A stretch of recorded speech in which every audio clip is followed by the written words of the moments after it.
you can face your screen. It doesn't really matter. You can face left or right. It doesn't make any difference really. Whichever foot you like forwards. So I'm not in a bow stance yet, but I will be in a second when I go back onto the rear foot. So my hands are here. Now, the important thing here is you feel how heavy your arms are. That's the crucial thing. So you sink into your rear foot and it's as though your elbows weigh a ton. Yeah, come back in the middle. So if you imagine someone's got their hands under your elbows here, they're lifting your elbows up. As you sink into your rear foot, feel like your elbows are pushing their hands downwards. And then just move forwards. I'm not extending my arms. I'm simply moving forward with the feeling of heavy arms. So my hands are just staying in exactly the same place, but I've got very, very heavy arms throughout. Here's heavy, and I keep that heaviness carrying on as I move forwards. Okay, so now this time we're going to extend the arms very slightly, heavy, but you're not going to lose the heavy feeling. Keep really heavy and a slight extension. So I've pushed forward maybe 3 inches there. So I'm sitting back and I've got really, really heavy elbows. They're settling down into someone trying to lift me up. And I've got very heavy arms as I extend them and the weight goes forwards. So I sit back again, sink into that back foot, heavy elbows, and good. Okay, just change feet. We'll just do the same on the other side. So hands are quite close. Yeah. Okay. So sink and heavy elbows. Again, someone supporting them and heavy, but extend very slightly. Let's go straight into that. Sit back, heavy elbows. Extend a fraction more. But the elbow's definitely still bent. Look here, still very definitely bent. Yeah. Sitting back, heavy elbows. And just extend a little bit more. I bring them back towards me as I sit back, heavy elbows. They're quite close to the body, and now I move away again. And now I'm probably about a foot away with the hands from my body. That's the basic principle between everything in everything we do in Tai Chi and Qigong. Make your arms feel extremely heavy. Okay, so we're going to move on to the thing we did last week as well. And we're kind of adding to these bits and pieces all the time. So it's when you move forwards, you have to release the rear foot rather than push off the rear foot. The bones in your hands do that. I know that's the fingers doing that. That's meant to be that internally, but you can't see that in my palms. But you do that in your feet as well. So let's just very quickly do this exercise here. Palms facing each other. Yeah, not too far away. You don't want your elbows behind your back. They can be slightly forward if you like. That's okay. And all you're going to do is you're going to breathe in and you're going to feel like the bones in the palms are opening. And then here, don't close the bones, just relax the palms, hang the muscles in between the bones. So you do open the bones here. There's a feeling of slight extension, but not too much. And then here, just hang the muscles, just soften. Now do the same with your feet as well. So feet and hands, the bones are opening. And here, just hang muscles in both. And then bones are opening. And hang muscles. Yeah, okay. And that's the basis to it. So I had the tennis ball last week, and you know, when you're going to sit back, when you sit back onto your rear foot, it's like you're compressing your rear foot into the ground. Well, that's your tennis ball landing. Yeah. So your tennis ball lands, and we then want to direct energy in whatever direction. Could be up, could be forwards, could even be down slightly. We're pushing down. But we want to direct energy in those areas. So let's have a quick look. I'm going to go side on to you. Don't bother. You don't need to. Just face the screen. So I'm just going side on so you can see. So we're going to leave the hands out of this for a second. No, let's put them in. Okay, so we're going to open the palms and the bones in the hands and the feet just as we push. So you sit back into your rear foot. Okay, you're about to push. Bones in hands and foot open and you push. Now you can extend or not. It's up to you. It doesn't really matter. So sit back, bones in feet and foot, particularly your back foot and palms, and that's as you go forward. So don't do it and have a little sort of break. So you sit back. Okay, I'm ready to push. I sink into that back foot. I've reached the maximum. I open the bones in the feet and the palms. At exactly the moment I start to move forward. So I sit back, compress into the rear foot, and then the bones open and I do the push. So this is exactly where we were last time. Well, that's your back foot being compressed. But if you think of, just to go back to the tennis ball analogy again, which I don't have in front of me, but we don't really need it. There's the tennis ball coming down. Now, what happens when the tennis ball lands is it compresses into the floor, it squashes, so that suddenly we have an oval shape, but that's not as much as that, I know. But we have an slightly ovular,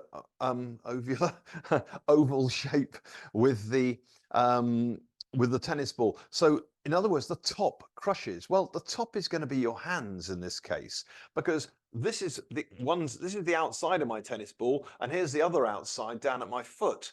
So when I sit back here, and I open the bones and I move forwards, I need the same feeling of not pushing off my back foot in the case of the foot, but not pushing with my hands in the case of the other side of the tennis ball.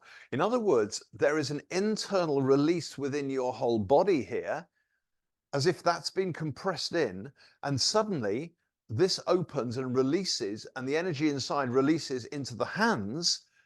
So we have to go not tight with the arms. It's really important not to go tight. So first of all, we are going to go tight. So face your screen by all means, and we're going to do exactly the same. I'll just do the other side, not it makes a lot of odds. And I'm going to sit into my back foot.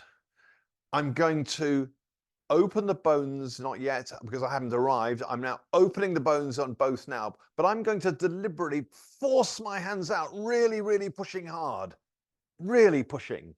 Okay, so again, this is wrong. Sit down.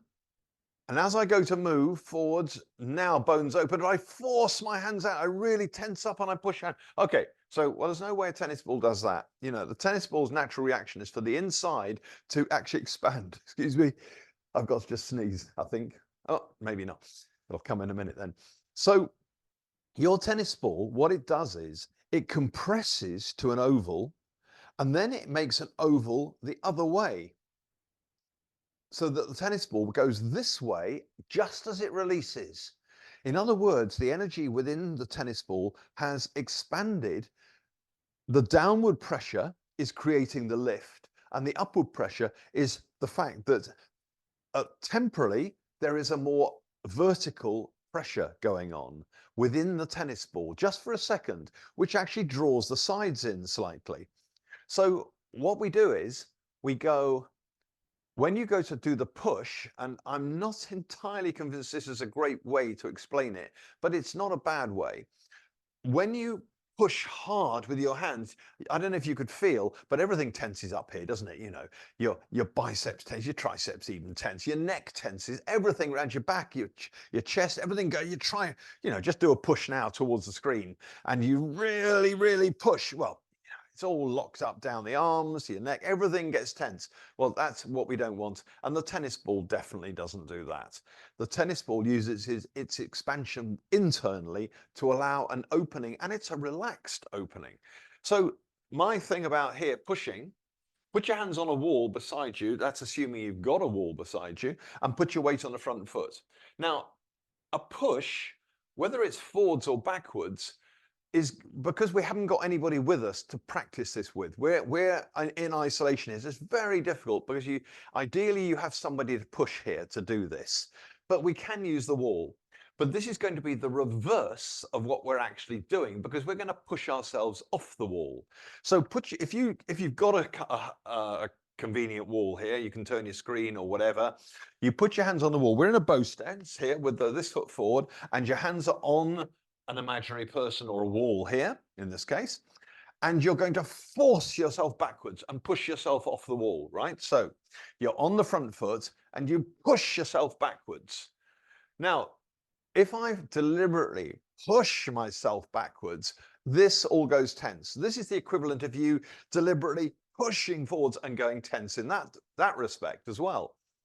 So what we have to do is, when we come to the push from back foot to front foot, we let the bones in the hands open, and the shoulders soften and the elbows soften, and there's an expansion which creates our push backwards. Now, this is very subtle feeling, okay? It's very subtle. And if you don't feel anything at all, not to worry. But the the thing to do is to do, first of all, do a physical, very hard push and compare it with the other way of expanding inside, internally. So your hands are on your, whatever it is, your wall or something there. And then you do, first of all, physical. You really push yourself backwards. And if you really push hard, you'll feel your shoulders engaging, everything goes tight. Okay, so now we do the opposite. You put your foot forwards, you put your hands on the wall, and you just open the bones in the palms and just allow the joints and the elbows to open and the joints and the shoulders to relax and sink, and you push yourself backwards until just the tips of the fingers are touching the surface. So we go back again, we do it once more. And you open the bones in the palms and the elbows and the shoulders, and you release. Okay, so it's not great. It's not a great way of doing it. And it's so much better if you've got somebody who just stands in front of you like this, locks themselves up, and you put your hands on their arms or their chest or whatever. And then you try doing that from your back foot to your front foot. And you just try opening 1, 2, 3, all those joints and the bones in the palms. But if you can get the concept of this, and this is where things like pushing hands and two-person exercises becomes extremely useful. Because you can really experience these things. Isolated like this, not so easy to experience, but perhaps you understand the principle of it. It's release inside so that everything on the outside, which is your 4 extremities here, you know, legs and arms, you need those to release and create the expansion. Right, so if we're now facing each other on the screen and you sit back into your rear foot, okay, now you arrive on the back foot, and as you go to move forwards, the bones in the palms open, the foot opens, and then you let your elbows undo, feel like they're lengthening. And then you sit back, and you compress into the rear foot, and then the bones in the palms, foot,